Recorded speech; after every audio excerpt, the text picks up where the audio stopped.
The Rangers have one of the best rotations in baseball, and that's even with 3 starters on the IL. On today's show, we're talking about what this Rangers rotation will look like when everyone's healthy, and a little bit of a look at this series against the Oakland A's that are no longer in Oakland. All that and more on this episode of Locked On Rangers. Let's get into it.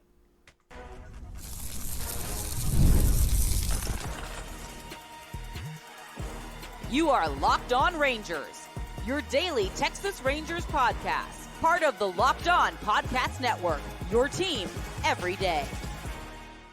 You are locked onto the Texas Rangers, the first and best daily Rangers podcast. I'm Bryce Patrick, a cripplingly addicted Texas Rangers fan covering this team for 12 seasons, including all 7 as the founder and host of this podcast. Thank you all so much for making Locked On Rangers your first listen every single day. If you're not already, you can follow me on Twitter at Bryce Patrick. You can follow the show at Locked On Rangers. Hit subscribe on your favorite podcasting platform and on YouTube, where the best way you can help grow the show is to comment nearly any single thing below. Now, on today's show, I'm talking about what's making this Rangers rotation so good, what it'll look like when it's fully healthy, a little bit of a look at this series against Oakland in West Sacramento, and a couple of statistical anomalies that are making Wyatt Langford look very, very good, and his future look very, very good. But before we get into all of that, today's episode is brought to you by FanDuel. Right now, new customers can get $250 in bonus bets when your first $5 bet wins.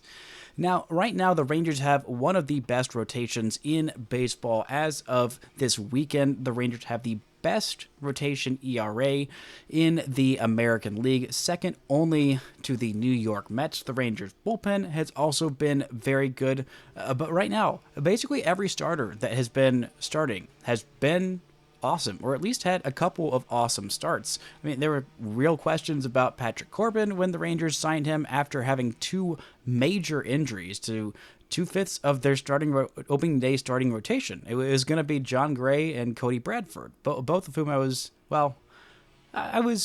excited enough about. I mean, Jon Gray has been a solid middle-of-the-rotation starter for the Rangers. He is a World Series champion. I mean, what he did in that postseason run, incredible. And he's been fine, a pretty solid starter. There were some real questions about everybody that opened this season in the Rangers rotation, from Jacob deGrom. How healthy is he going to be? Nathan Eovaldi, he's old now. Can he still pitch good? Tyler Mahle, he's also coming off of a lot of different injuries, including Tommy John surgery. How effective can he be?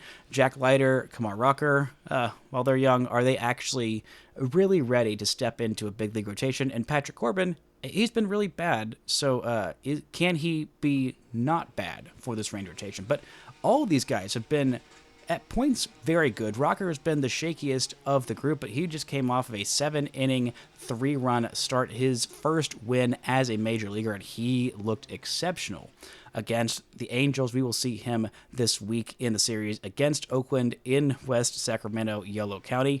But the Rangers still have 3 starters on the IL. Jack Leiter, who looked as good as almost anybody in this rotation. In his first 2 starts, he has been out for 3 weeks now at this point with a blister, 18 days, maybe 17 days, but he's making his rehab start tonight in Round Rock. He is going to be going around 60 to 65 pitches at this point. Hopefully, it seems like if all goes well there, he will be ready to get back in this Rangers rotation on either Sunday or when the Rangers come home from this road trip to the Bay-ish area. So of these 3 hurt starters, even though Jack's been out for, well, honestly, a lot longer than expected. When he left his last start, a near no-hitter, he only had 1 hit allowed through 5 innings. He looked just downright exceptional against the Reds. He left the game after 5 innings with a blister, and the Rangers thought, okay, well, he's said after the game, okay, well, he's probably not going to miss too much time. We're hoping that everything's fine. And it's been 3 weeks now, and he's only just now getting a rehab start. Those blisters can really pop up, no pun intended, and kind of derail things. And this is really the first injury that Jack Leiter's dealt with in his career. He has been incredibly durable, incredibly healthy for his entire career, and it's incredibly frustrating and unlucky for Jack Leiter, who is having the best stretch of his baseballing life, to get his first injury as a professional while that's happening. Just incredibly frustrating. But the Rangers haven't felt the need to rush him back because everybody in this rotation has had some great starts. I mean, Nathan Eovaldi, you look at the ERA plus of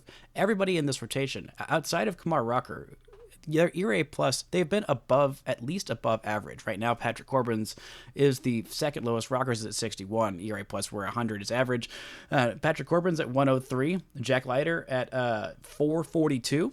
Pretty darn good. Means he's 4.5 times better than the average pitcher in the league. Jacob deGrom, after his great start against the Dodgers, 117 ERA plus. Tyler Mahle leading the league at 576 ERA plus, and Nathan Eovaldi at 147 with his ERA plus. But Jack Leiter probably coming back soonest of these three. The other two are on the 60-day IL. Jon Gray, his cast came off a week ago today. He could start throwing again in a week from today, after the imaging in his broken wrist looked like everything was healing up nicely. Still targeting about a July or maybe even August return. I mean, it was just such an unlucky blow for Jon Gray, who at the beginning of the season, before that injury, was targeting 200 innings and 200 strikeouts, and that's not going to happen unless something truly insane happens, and he just gains the ability to pitch basically every inning, and is good enough to pitch every inning. I don't think there is any world that's in this universe where that happens, but he's going to be a welcome addition to this pitching staff whenever he does get healthy. And then Cody Bradford, he was originally started on the 15-day IL. The original thought was that he'd be back after 3 weeks of rest. Then the Rangers would start to build him up, and then at some point in May he would be back. That's not happening after he was placed on the 60-day IL to open up that 40-man spot that ended up going to Patrick Corbin. He is going to be out until at least May 26th. That is when he is eligible to be reinstated off of the 60-day IL. Cody Bradford, that is. And I've heard nothing about his rehab or his rest or how any kind of recovery is going. And I don't know if that's a good or a bad sign. Whenever you hear with elbow inflammation, you think worst case scenario, Tommy John surgery. That was not the case. At first, they thought they avoided the worst of it, but, we haven't heard anything more since then. I don't know that we would. I'm sure that somebody will update the world, or at least the beat writers, and the beat writers will update us on if there is something new to know about Cody Bradford and his return. But I'm just getting a little worried that it's going to be a delay and wait and see if they can avoid any kind of Tommy John surgery, which you didn't think was as much of a risk with Cody Bradford, a guy who throws 89, but alas, Tommy John could come for us all. Not that it's going to, but with elbow soreness, that is always that fear in the back of your mind. So when this rotation gets fully healthy, if this rotation gets fully healthy at some point this season, what would it look like? Well, when Jack Leiter comes back, it's going to look like Jacob deGrom at the top, Nathan Eovaldi, Tyler Mahle, who has been the best of those three so far. I'm building this not in terms of the actual days, but just in terms of if a playoff series started right now, this is what the rotation would look like. And even with Jacob deGrom's struggles a little bit in his first couple of starts of the season, he's still Jacob deGrom. You're still throwing him in game one of a postseason series. You're still throwing Nathan Eovaldi in game two of a postseason series. I know Tyler Mahle has been incredible. He would be your game three starter at this point. Then you put in Jack Leiter as your game four starter if you were in a postseason series. And if you were having a fifth starter in a postseason series, I think right now I would go with Kumar Rocker. That's the one that's up in the air at this point. But I think even though Patrick Corbin has done a commendable job in his two starts so far, he could go out there and look incredible against the Athletics tonight and prove me wrong, and Rocker could have a bad start this week, but it's going back and forth between those two of who is going to be in this five-man rotation. Thankfully, with 4 off days in this month, that's why the Rangers were able to be so cautious with Jack Leiter and be able to give as many off days as they could to the older guys and everybody in this rotation. I mean, deGrom is 37, Eovaldi's 35, and they are able to build up this rotation enough with the depth enough that the Rangers didn't think they had, mainly because of the breakouts of Jack Leiter and Kumar Rocker. Because those guys have been so much better than expected, the Rangers have more depth than they thought they did, where they panicked and had to sign Patrick Corbin, and he's done a good job. It was a good signing so far. And even if Patrick Corbin ends up becoming the long man in this rotation when healthy, that's still a solid value guy because the Rangers' longmen so far this season have been Harrison Garabito and Caleb Bushley, and they have not done a good job of mopping up innings and keeping the team in the game. That's the longman's job, and Patrick Corbin would be incredible at that. He's good enough to be a starter, but if the Rangers' rotation is fully healthy right now, especially with Rocker's last start, if that slider's working for him and he can give you those, quick innings and also strikeouts and also, not walk guys, that is a very, very good member of this rotation that I thought heading into the season before spring training that Rocker might end up being the Rangers' third best starter at some point this season.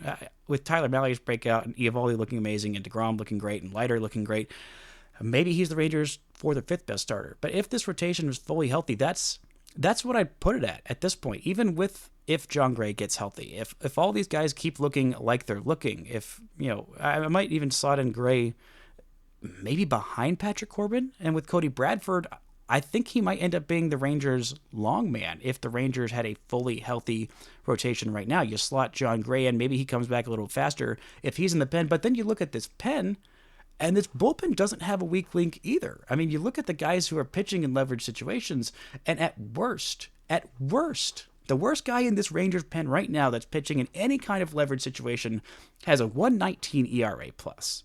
That is the worst results. Everybody else was at least 1.19 or better. You know who that 1.19 is? Well, there's two guys, Sean Armstrong and Luke Jackson. Everybody else has an ERA plus. They're at least 20%, 19% better than league average. Jacob Webb, 135. Chris Martin, 152. Robert Garcia, 221. Hobie Milner, 207. I mean, Sean Armstrong, 119. It's incredible how good this bullpen is that, maybe the Rangers make a trade at midseason. I don't anticipate that happening, but I mean, if everybody else keeps being this good at this point, it is a good problem to have that the Rangers might just have too many good pitchers. If only they had that problem with their offense. But the Oakland Athletics that are no longer in Oakland might just have that problem. We're going to talk about a new hitter that Oakland, I'm always going to call them Oakland, the A's are going to have in this series against the Rangers, making his big league debut and why it might be a problem for the Rangers pitchers and for Oakland's defense right after this. This show is brought to you by FanDuel. The NBA and NHL playoffs are here, and FanDuel is giving new customers an incredible way to get on the action. Right now, when you join FanDuel and place your first $5 bet, you'll get $250 in bonus bets if your bet wins. Right now, after that game last night, overtime winner for the Stars, somehow down there towards the bottom in terms of their Stanley Cup odds, plus 1,300. The Avs at plus 750, tied for the third best odds. The Stars all the way down there, just ahead of those Edmonton Oilers. You want to look at Major League Baseball odds. Speaking of championships, the Rangers have the sixth best odds now to win the World Series in 2025 at plus 1,500, second in the American League, only behind those Yankees. And if you want to look at divisions as well, the Rangers are still the favorites to win the division at plus 120. Mariners now in second at plus 230. Houston plus 250, and the Athletics at plus 2,600. Rangers favored to win the AL West. Oh, that's absolutely delightful. And they have even twice as better odds as the Houston Astros right now. So go head to FanDuel.com and claim your $250 in bonus bets today.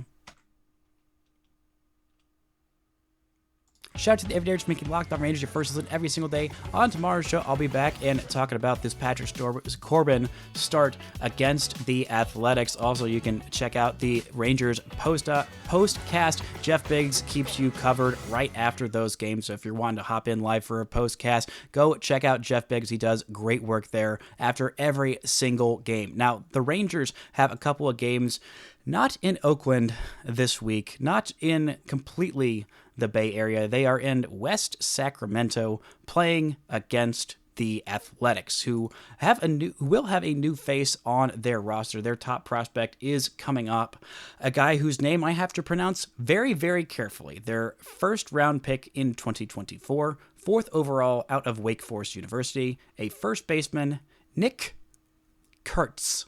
Yes, Nick Kurtz. I am going to put about that big of a pause in between that first and last name. If I were him, I would go by Nicky or Nicholas to maybe help people not accidentally say a a very bad word, very hurtful word, but he has been putting hurting on baseballs so far this season. He is leading AAA with 7 home runs in 20 games. He has not been in the minors very long, but he has been absolutely incredible. He plays, like I said, first base. He walks very, very well. He had an incredible college career, 20 home runs in or more in his final 2 seasons at Wake Forest, a career OPS in college in 3 seasons of 1235. Yes, that's right, 1235.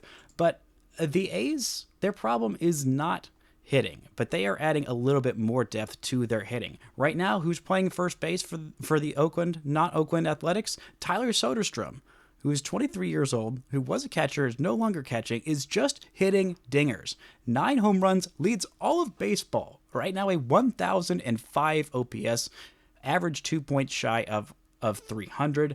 And this Oakland lineup that is not Oakland, A's lineup, I swear, maybe eventually I'll get that. I probably won't, just on principle.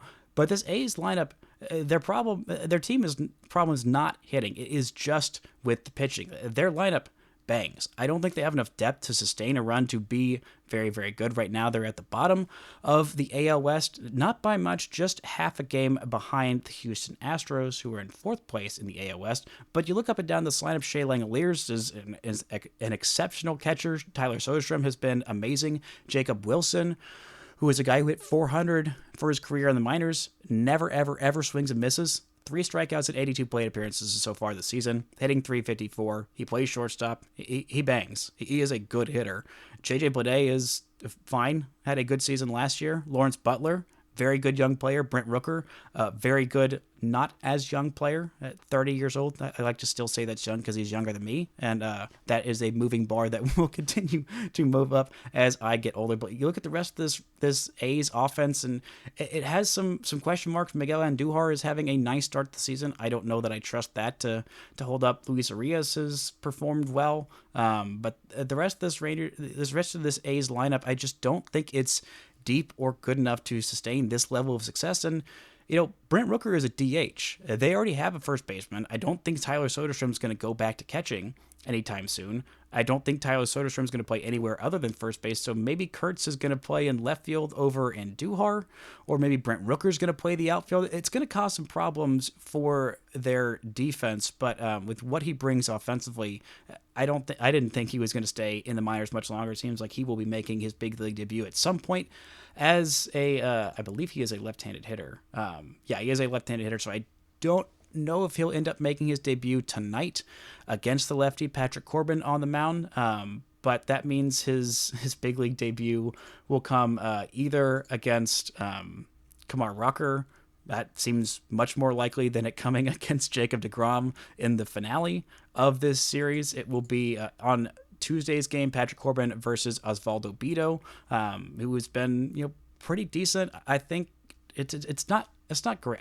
The underlying data doesn't support him sustaining this level of success. Then it's Kumar Rocker versus JP Sears, who is the lefty pitcher. He's rocking a 3.13 ERA.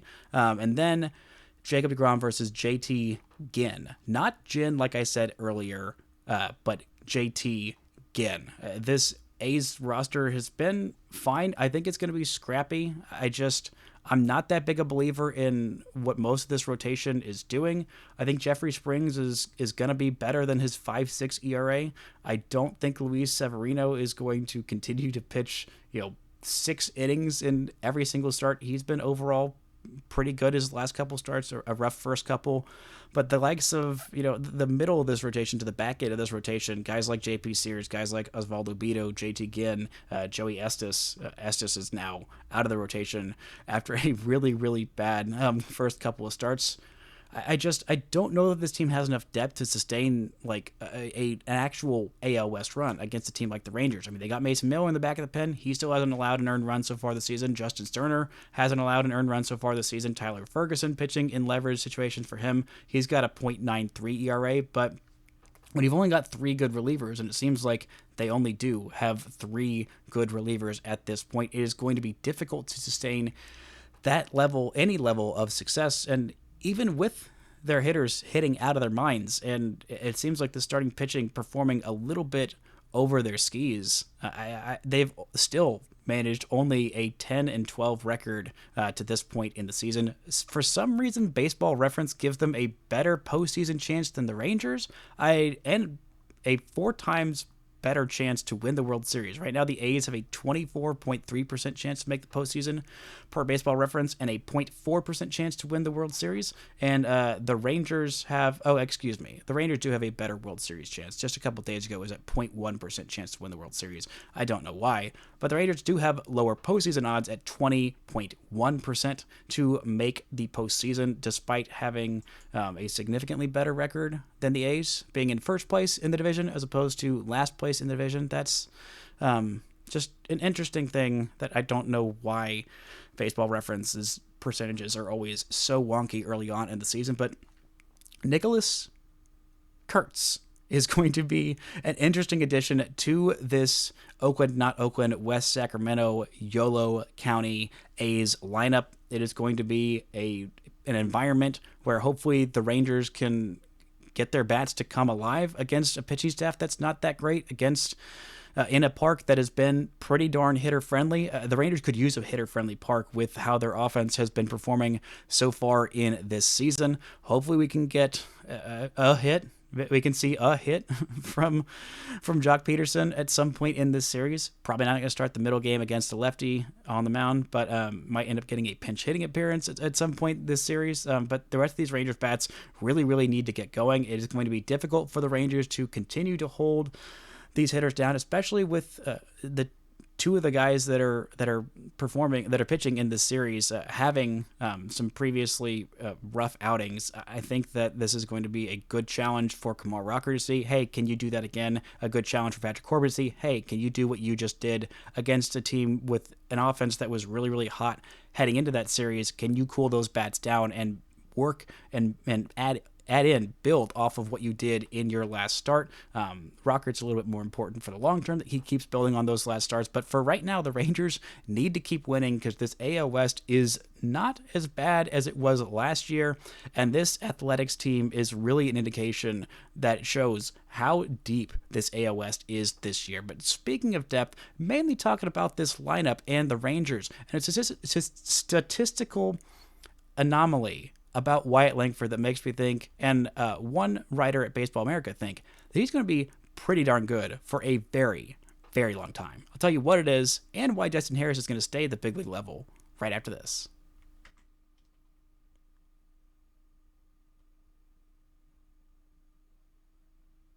Shout out to the Everydayers making Locked On Rangers your first listen every single day. On Thursday's show, I'll be back and talking about Kumar Rocker's start. Hopefully another great start, building off of what he did against the Angels. Hopefully just against the AL West, he's incredible. And maybe against every other team, he is less good. Maybe he can just be good against everybody. But whatever happens, I'll be back on Thursday talking about all of that.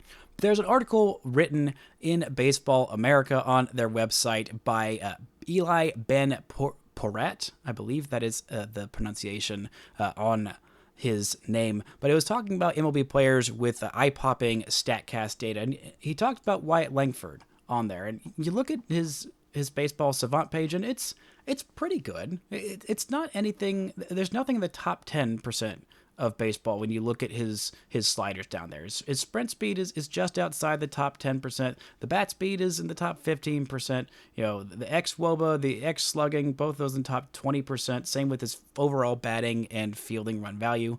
Somehow he's been a net negative on the bases, but that's because a couple of overly aggressive moves early on. I think that will eventually iron out to Wyatt Langford being really darn good. You look at his overall data, he's tied for the Rangers lead with 4 home runs. He's got 3 stolen bases. He's hitting .250, fine. On base of .346, that's pretty darn good. And slugging .545 and .891 OPS. That's a pretty good season. It's not anything that's, mind-boggling. It's not the best hitter in baseball. But there are a couple of underlying things that Ben in this article pointed out that I was not aware of that really turned my head. And the main thing that he pulled up and focused on is the zone contact rate, how much he is making contact when he swings at pitches in the zone. He is making contact with pitches in the zone of 90.6%. That is 7% better than league average. So basically, he is not swinging and missing at all in the zone. That is a great, great sign. It means that he is swinging correctly, he's making good swing decisions, and when you have good contact rates, and he also has good contact when he's chasing pitches out of the zone. When he's chasing pitches out of the zone, he makes contact 60% of the time. That's 3% better than league average. So whether he is swinging out of the zone or in the zone, he's making contact half a percentage point shy of 80%. He is basically not swinging and missing almost at all. He's also making better swing decisions. Before last year, he was not making as good of swing decisions. It seemed like he was a little bit too passive at the plate. He's always had the raw power. He's got good plate discipline, of knowledge of the strike zone, knows when to swing and when not to swing, or he knows when not. Last year he knew when not to swing, and now he's also putting into play, and I think he was at the back end of last year, when to swing. Those are two different decisions. He was making good choices of when not to swing, but he wasn't swinging at the good pitches nearly enough. And not only is he swinging at the good pitches at the right time, he's also got the raw power, so when he hits the ball, it goes hard, but he's also hitting it at the right angles. He is hitting it at an optimal launch angle routinely, which means he is getting more fly balls. He is getting more balls pulled in the air than average. His batted ball profile looks a lot like Max Muncy, which you may hear that and think, okay, why does that matter? Well, Max Muncy is a guy who's had a lot of success because he hits a lot of home runs. He hits about 200 or so, but when he makes contact, he doesn't make contact a whole bunch. He walks at a decent rate, but strikes out a whole bunch and doesn't make the most contact. When he makes contact, it is very, very high quality contact. He is hitting it hard. He is hitting it in the air. When you hit the ball hard and you hit the ball in the air, usually that results in home runs, doubles, things like that. But with Max Muncy, the thing that keeps him from being one of the best hitters in baseball is that he's also swinging and missing a lot. Now you take what Wyatt Langford is doing and not swinging and missing basically at all.